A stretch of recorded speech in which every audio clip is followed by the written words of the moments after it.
speak of the spiritual life is almost a paradox in its own self, because can one talk about the spirit? At the same time, the intellect can point us in the right direction. Just as we're reading a map, we read a map, we study the map, and then we know where we have to go. And when we're discussing the spiritual life, we also have to discuss virtue. Because virtue and spirit, they're essentially the same. And this, I think, is a point that is lost to modern man. Since time immemorial, when we have had religions and various ways to try to access this realm beyond our senses, in some way, almost every culture has valued virtue as part and parcel of that attempt to access the immaterial world. Even the primitive cultures, they have their own virtues, their own values to live by, to guide the behavior, to curb. I suppose virtue basically is a curbing of the animal instinct. Everything does seem to boil down to this evolutionary process where we are creatures who are trying to evolve from the lower to the higher. The protozoa trying to evolve into the multicelled creature, and the multicelled trying to evolve from the fish to the reptile to the animal, and the animal to man. And this incredible evolutionary unfolding that is going on, until we come to the point where we do become human. We are capable of thinking, we have consciousness, and at that point, virtue becomes important. When we are still in the animal body, virtue has no meaning. The only virtue for the lower life forms is survival. There's no other virtue. To survive. So the values that are associated with virtue in an animal would be very, very different than the values associated with virtue in a human. For example, for a lion to survive. And virtue, the highest virtue for a lion is survival. There's no other value. So, what are the virtues for survival? Well, in the lion, sharp claws, ferocity, strength, endurance, youth, the will to fight. The stronger the survival urge, the more powerful the battle, skill, strength, capacity to endure. So the virtues associated with survival in the animal world, the values of those virtues are a certain type. One could even say that courage, and today we wanted to speak about courage and its relationship to virtue. We could say that courage is an animal virtue in that sense. Because some animals seem to be physically courageous, and some are not, even in the same species. Well, we can see this quite clearly in dogs, because we live with dogs. And we can see that some dogs are very courageous and will fight anything. And some dogs have no courage whatsoever. They'll run away at anything. Yet they're both dogs. They belong to the species of dogs. So this idea of courage differs from creature to creature within the same species. At least it appears that way. Not all snakes will react to a threat in the same way. Some snakes will be more ferocious than others, even within the same species. So it's not a species-specific virtue. It is a virtue that manifests in some animals of the same species, but does not manifest in others. We can see it with horses also. Anyone who's ever raised horses or lived around horses knows that some horses are tremendously courageous. They will do anything. They will attempt anything. They have this incredible courage, the will to do, the power. Not just the will, but the power to do. So courage implies the will to do, the power to do, the skill to do, the ability to do, and not to run away. Courage implies a facing and not a running away. Of course, when one faces a threat, whether one is an animal or a human, the natural physiological and biological response is either to flee or fight. One would normally say that courage is that which enables us to fight, not to run away. So we can see the value of courage even in the animal kingdom, where the highest virtue is actually survival. What makes a dog turn and fight and not run away? What makes an animal fight and not flee? And courage seems to be the difference. And we can see this even in animals. Now when we reach the human stage of evolution, and we're at that twilight zone where we're half animal and half human, as Alexander Pope wrote so beautifully, we're created half to rise and half to fall, as though we're half human and half animal. Virtue starts to take on a different context. Courage also takes on a different context. Then we have to look at this idea. It's a very interesting thing. That as we evolve, our ideas of virtue evolves. And as we evolve, our ideas of courage also evolve. What is courageous for a lion may not be courageous for a human being. And what is courageous for a human being may not be courageous for a yogi or a mystic or a master. So the virtue evolves as the being evolves. And if we are going to see courage as a virtue, then we also have to understand that courage also evolves. What is courage to the animal becomes a different thing for the human. What is courage to the human becomes a different thing for the noble man, for the awakened being. And what is courage for the awakened being is something very different from the realized being. We could also look at it in the context of the Hindu yogic concept of the three gunas. What is courage for the tamasic? The bestial type of courage that one sees in soldiers in an army, where they are indoctrinated to fight and just to go straight and not turn back, is one type of courage, but it is a courage, but a very low-level type of courage. The tamasic type of courage. Then we have a rajasic type of courage, where there is a power, there's a conscious thinking, but one chooses to confront and to battle.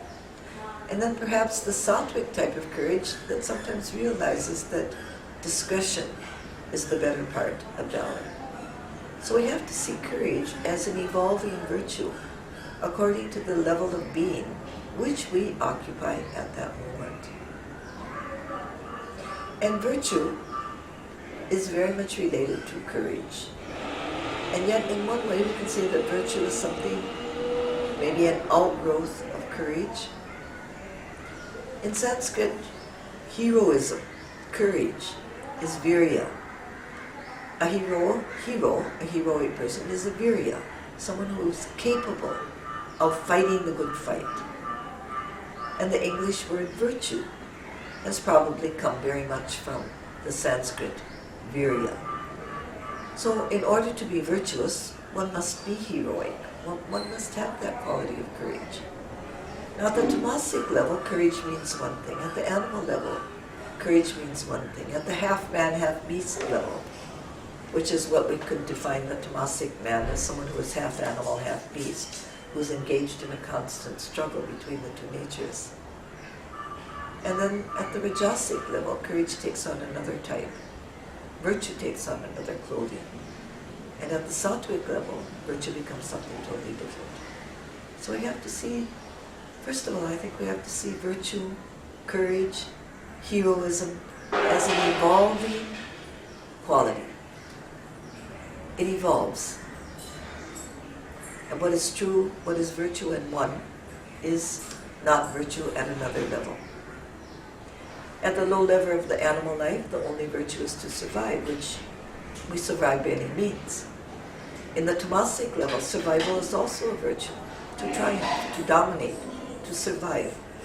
But when we come to rajasic and sattvic states, when we become more human than animal, when we become more divine than human, survival is not such an urgent necessity. In fact, other things become more important than survival. And so we have to see this whole idea in that context. In the tamasic level, courage is more fighting the outer world, making oneself do something one would not normally do, out of some outer compunction. If one is in the army, one may as well go and fight the enemy, because otherwise the commanding officer will probably shoot us anyway. If one's on a ship, if you're on the Navy or if you're in the ship, and it doesn't take courage to do what the officer tells you, because if you don't do it, you're going to be killed, you'll be thrown overboard. So can we call that courage? When someone does what looks to be a very heroic act, but they do, because if they don't do that act, they're going to suffer anyway, so they may as well do. Yet it looks like courage. In fact, in some ways it is. There was a story in the newspaper today, very, very interesting, of a pilot in the United States with 185 passengers on a jet. When he took off, his jet hit a flock of geese and both engines burst. But that pilot never lost his cool. He's a former Air Force pilot, an American Air Force pilot, 40 years experience. He kept his cool. There was no petrol, no time to return to the airport. He had to land.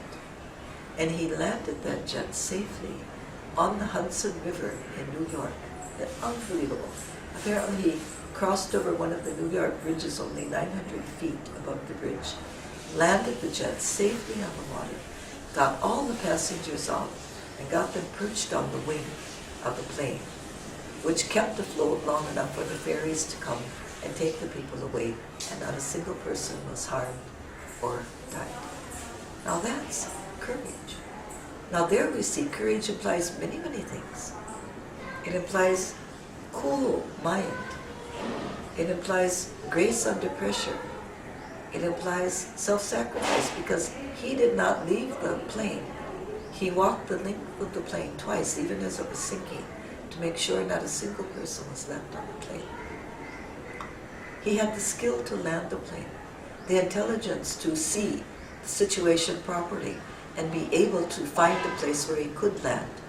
He had the experience. He had the personal integrity to put the safety of his passengers before his own safety. Now this to me it struck me deeply, because it was a wonderful act of courage. But one has to realize that it implied many, many qualities. So we can't assign the quality of courage or virya just to one quality. It is many, many things. So courage is not stupidity. Fools rush in where angels fear to tread. People who have no brains, you just have to point them in the right direction with a spear and say, go there, and stab who's ever in front of you. And they may face 100 people with one spear, but that is not courage, that's stupidity. So the virtue of courage is a very marvelous, intricate virtue, interwoven with so many other virtues.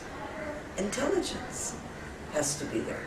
Now I'm talking about courage at the highest level in the sattvic sense. I would say that pilot exhibited a sattvic courage, because so many things are there.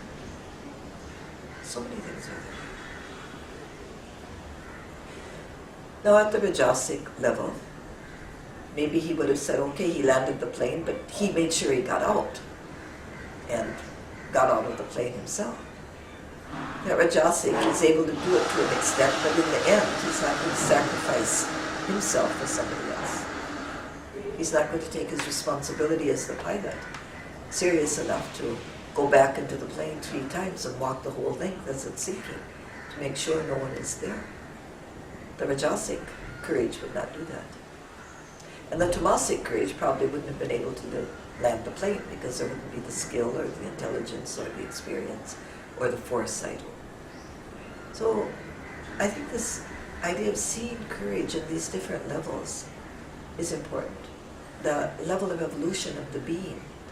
The courage in a lion is different than courage in a tamasic man. That the courage of a little, a little wild cat protecting its babies is a different kind of courage than the courage of a mother who's protecting her children. And the courage of a father who's protecting his family. These are different types of courage, and many of these types of courage spring out of a genetic conditioning. So can we call them courage? Like it's almost instinctive for a mother to protect her young. It's almost instinctive for a father to protect his family. But is it instinctive for a pilot to protect his passengers? You see, he's risen above that instinct. So some of these qualities that we see as courage, perhaps they are courage, but at even a lower level. Even a lower level. More instinctive, more unconscious, more subconscious, more linked to survival. The mother protects her children because her genes are in her children. And if her children die, her whole genetic line will die. So that still is part of the animal nature. And people who perform acts of courage out of fear, well, we could say that perhaps the pilot may have felt fear to die.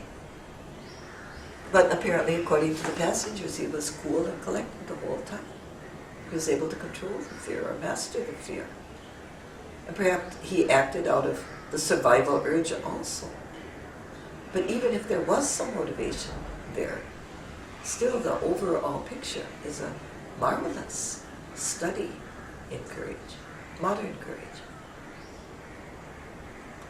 Well, we never really know how courageous we are till we get into a crisis also. Because we can talk about courage, we can talk about virtue, we can philosophize about virtue, we can write papers on virtue, we can have seminars on virtue, on the relationship between virtue and courage, and the value of courage in the society, and so many values. But the test of the pudding is in the eating. So can we exhibit virtue when we live in solitude? And this is a question that the ancients of India often contemplated. Is there such a thing as virtue when one is living alone in the mountains? Is virtue and virya only relevant in a social setting? Or is there such a thing as a personal virtue, a personal courage? And when one thinks about these things, one would say we have to look at that aspect also. We can see virtue as tamasic, rajasic, sattvic. We can also see virtue, virya, courage, as personal and as a cultural phenomenon. And then we have to ask, well, what value, what relevance does it have? Especially in modern times. Now, in the old days, every day one had to exhibit courage. When one was fighting for survival, so many acts of courage had to be there. When we can use the example of the way people used to fight wars and the way they fight wars now. Well, in the Mahabharata times, one had to be a tremendous hero. One had to adhere to virtue also because there were rules of warfare. There was a virtue of the warrior. The warrior was not free to go out and kill people any way he wanted. He had to follow rules. The same way that one plays a chess game, one has to follow rules. And this is very clear from the study of the Mahabharata, the Ramayana, the various scriptures that have come down to us in the Puranas from ancient times in India. There were rules of warfare. Those were the virtues of the warrior. And without those virtues, there was no heroism. That one could not be heroic simply by going out and killing somebody or fighting the war. The war had to be conducted according to certain rules. And those rules were the virtues of the warrior. For example, a man in war could fight only, if he were on an elephant, he could fight only a man on an elephant. He could not fight a foot soldier. He could not kill a foot soldier. An archer had to fight the archers. A king had to fight kings. He couldn't go out and fight the foot soldiers. The kings engaged each other. They did not go out and fight the lower levels. There was a very, very strong code of conduct. Now, code of conduct is also another name for virtue, isn't it? So the warrior had a certain code of conduct he had to follow.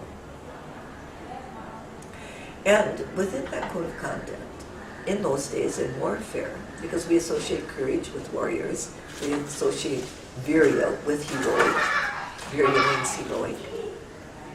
The hero, it implied that one also followed that code of conduct. If one didn't follow, one was not a hero. Just the ability to jump out in the middle of battle meant nothing. Or just the skill in archery meant nothing. So skill meant nothing, experience meant nothing, age meant nothing, status meant nothing. When it came to true heroism, the true hero was one who had all of that, plus followed the code of conduct. And he who did not follow the code of conduct was not considered heroic.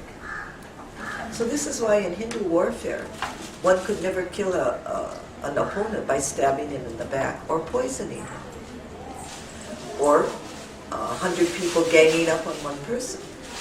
It would have to be man to man, and it was a real test of skill. Who was the better swordsman? Who was the better mace wielder of the mace? Who was the better wrestler? Who was the superior in skill, in strength, in endurance, in all experience, and all in intelligence? So there were qualities that were inherent and embedded in the whole idea of Virya.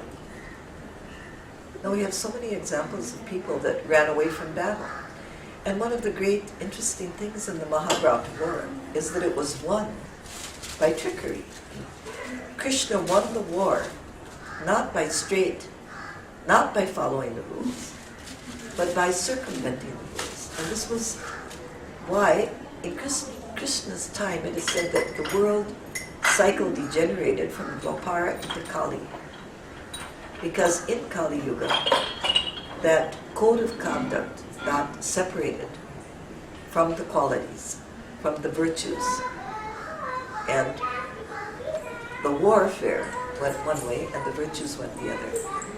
So heroes were no longer necessarily people who followed the rules of war, or who won according to the rules, or who played the game according to the rules.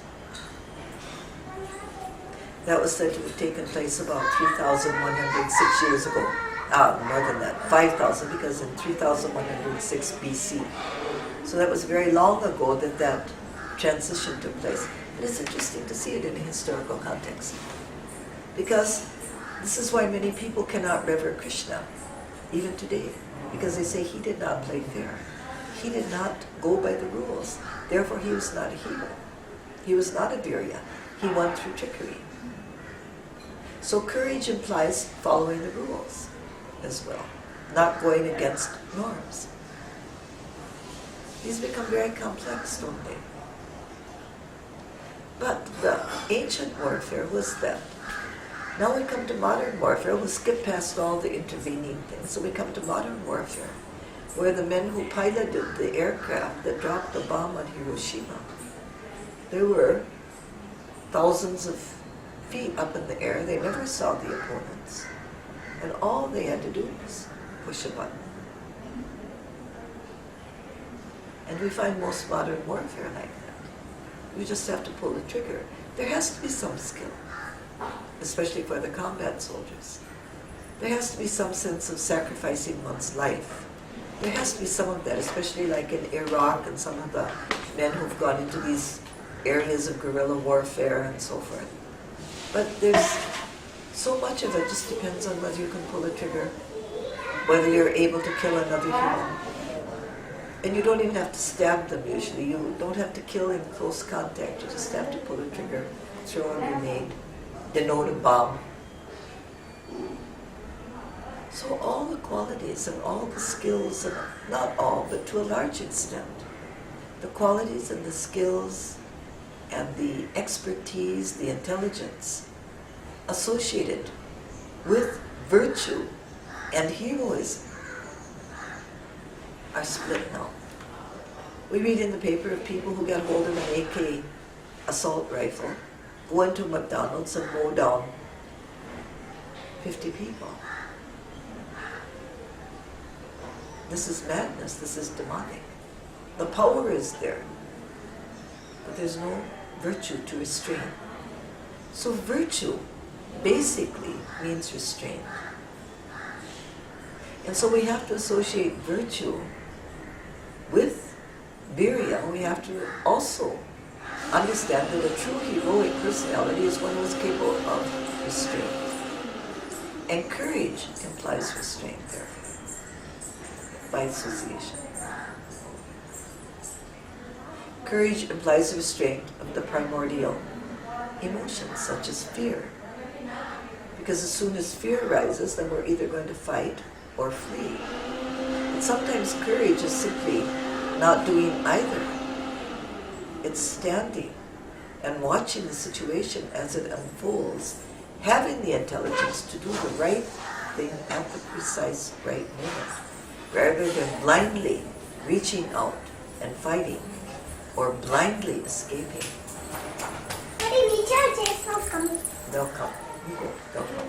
No, I'm talking to you. So Virya, virtue, in our modern day context, is almost divorced of its inherent essential being. I mean, they're essentially one and the same thing. So now we find that people, okay, he's a hero on the athletic field, but he may be a real bummer off the field. Or he's a hero, he's a heroic soldier, but he may be a real bummer, to his family, or to when he's off, maybe he's very good at fighting. He's very good at fighting in the context of the war zone. But when it comes to the day-to-day life, he's a zero. The hero becomes a zero. And the zero becomes a hero. Now that's what happens when there's no virtue, when there's no restraint. When that idea of heroism gets divorced from that daily life, and from the restraint that is necessary to live daily life in a dignified way.